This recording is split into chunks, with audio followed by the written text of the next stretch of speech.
मेरा पिक्चर केवल आनंद मोहन के साथ ही नहीं, लालू यादव के साथ भी है। और लालू यादव तो भ्रष्टाचार के 4 मामलों में सजा याफ्ता है। तो पिक्चर का मतलब क्या हो गया कि मैं आनंद मोहन के अपराध का समर्थन कर रहा हूँ या लालू यादव के भ्रष्टाचार को मैं संरक्षण दे रहा हूँ? अरे पॉलिटिकल वर्कर हैं, जनप्रतिनिधि हैं, शादी में, विवाह में, श्राद्ध में अगर दुश्मन भी बुलाता है तो आदमी वहाँ जाता है। एक सामान्य औपचारिकता है। और उस फोटो को दिखाकर वो क्या मैसेज देना चाहते हैं? और वो कह रहे हैं कि बीजेपी 2 महीना पहले मांग कर रही थी। अरे अभी तो हमने ये थोड़ी कहा कि आप जेल मैनुअल में संशोधन करके रिहा कर दीजिए। तो आपने जेल मैनुअल में संशोधन किया, और केवल जेल मैनुअल में संशोधन ही नहीं किया, 2012 में आपने जो कानून बनाया था उस कानून में 2016 में आपने संशोधन करके इतना कठोर बना दिया कि बलात्कार के दौरान हत्या, सरकारी सेवक के ड्यूटी के दौरान हत्या जैसे मामलों में 20 साल की सज़ा काटने के बाद भी वो रिहाई का हकदार नहीं होगा। इतना कठोर बना दिया। 2012 में था कि रिहाई का हकदार हो सकता है, लेकिन 2016 में आपने संशोधन कर दिया कि उसकी रिहाई पर 20 साल पूरा होने के बाद भी विचार नहीं किया जा सकता है। और आपने सरकारी सेवक वाले क्लॉज को हटा दिया और कह रहे कि आम और खास का अंतर खत्म कर दिया। क्या पब्लिक सर्वेंट आम आदमी है? अगर पब्लिक सर्वेंट आम आदमी है तो क्या आम आदमी को हर साल अपनी संपत्ति की घोषणा करनी पड़ती है? क्यों पब्लिक सर्वेंट को अपनी संपत्ति की घोषणा करनी पड़ती है?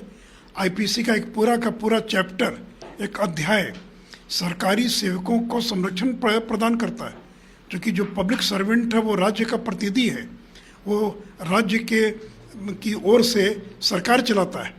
अगर कल कोई पुलिसकर्मी पर कल शराबी अपराधी हमला करके उसकी हत्या कर दें तो क्या वो सामान्य हत्या के रूप में माना जाएगा? तो इसे देखिए, ये तो बड़ा बचकाना बयान दे रहे हैं राष्ट्रीय जनता दल के लोग, जदयू के लोग और नीतीश कुमार कि हमने आम और खास के अंतर को ख़त्म कर दिया गया। तो पब्लिक सर्वेंट आम आदमी नहीं है, वो सरकारी नुमाइंदा है। आईपीसी की धारा 353 है कि सरकारी दफ्तर में यदि कोई व्यक्ति जाकर सरकारी कार्य में बाधा पैदा करता है तो 353 के तहत उसकी गिरफ्तारी होती है। लेकिन अगर दूसरे किसी दफ्तर में कोई जाकर कोई बाधा पैदा करे तो ऐसा प्रावधान नहीं है। तो पब्लिक सर्वेंट को सरकार चलाने के लिए बहुत तरह के अधिकार प्राप्त हैं जो सामान्य व्यक्ति को अधिकार प्राप्त नहीं है। और आप करें कि आम और खास के अंतर को ख़त्म कर दिया। एक व्यक्ति विशेष को छोड़ने के लिए आपने कानून को शिथिल कर दिया, और शिथिल ही नहीं किया तो जो लाखों सरकारी कर्मचारी हैं उनको जो एक सुरक्षा कवच मिला हुआ था उस सुरक्षा कवच को आपने हटा दिया और बचकाना बयान दे रहे हैं। तो इसलिए भारतीय जनता पार्टी अगर रिहाई की मांग कर रही थी तो इसलिए नहीं मांग कर रही थी कि आप नियमों में बदलाव करके किसी को रिहा कर दीजिए, और इसलिए अगर आपने कानून में बदलाव किया तो हम इसका विरोध कर रहे हैं और आगे भी हम इसका विरोध करेंगे, क्योंकि ये सब कुछ किया आपने अपने राजनीतिक स्वार्थ के लिए। 2024 के लोकसभा चुनाव को ध्यान में रखकर एक राजनीतिक निर्णय लिया गया है। क्या कोई पॉलिटिकल माइलेज की उम्मीद लगा रखा है उन्होंने? नहीं, पॉलिटिकल माइलेज क्या मिलेगा? उनको ये गलतफहमी है कि वे प्रधानमंत्री पद के दावेदार हैं और वो अपना बिहार के अंदर अपराधियों को छोड़ देंगे तो अगला चुनाव जीत जाएंगे। अपराधियों के बल पर बिहार में चुनाव जीतने का दौर खत्म हो गया। लालू यादव का जमाना था कि जब शहाबुद्दीन जैसे अपराधियों की बदौलत और बूथ कब्जा होता था, लोग चुनाव जीतते थे, वो दौर खत्म हो गया है। सासाराम के पूर्व विधायक को अरेस्ट किया गया है वायलेंस को लेकर, सासाराम हुआ था जवाहर प्रसाद नाम। देखिए, ये राजनीतिक दुर्भावना से ये निर्णय लिया गया है। जवाहर प्रसाद 5 बार के विधायक हैं, कुशवाहा समाज से आते हैं, और वो उस जुलूस में शामिल थे जिस जुलूस में राम भक्तों पर पथराव हुआ। क्या राम भक्तों ने अपने जुलूस पर खुद पथराव कर दिया? कौन लोग थे जिन लोगों ने अपनी छतों पर पत्थर इकट्ठा कर रखा था? कौन लोग थे जिन्होंने राम भक्तों पर पत्थर फेंका? बम विस्फोट किस इलाके में हुआ?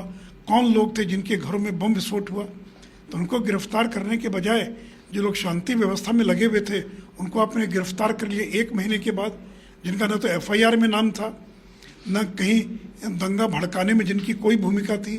केवल इसलिए आपने गिरफ्तार किया है ताकि कल ये प्रचार कर सकें कि देखिए बीजेपी की साजिश थी बिहार को दंगों की आग में झोंकने के लिए।